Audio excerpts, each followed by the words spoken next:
তো চলুন বন্ধুরা, আমি একটা কচি ডাব মাখা করব। তার জন্য ডাবটাকে কেটে নেব সুন্দরভাবে। ডাবটা কাটা হয়ে ছোট ছোট পিস করে ছিলে নেব। ছিলা হয়ে যাবে তারপর কুচি কুচি করে কেটে নেব।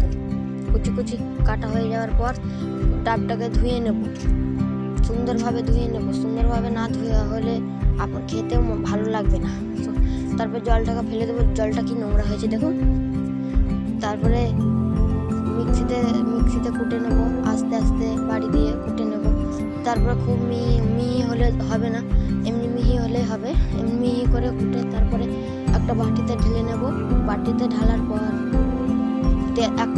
একটুখানি তেঁতুল নিয়ে জলের সাথে গুলিয়ে পানিটাকে ওই ডাবে দিয়ে দেবো, তাহলে হয়ে যাবে। তারপরে লবণ দেব, চিনি দেব, তারপরে লঙ্কা দিয়ে দিলে হবে। তারপরে চটকে মেখে নেব। এমনভাবে মাখতে হবে, মাখার কাছে গুঁড়া। মাখা যত ভালো করে মাখবে তত টেস্টি হবে। চলো আমি ট্রাই করে দেখছি। দেখুন কি ভালো হয়েছে খেতে। দেখুন ও রিঅ্যাকশনটা দিবে, দেখুন। ও দারুণ।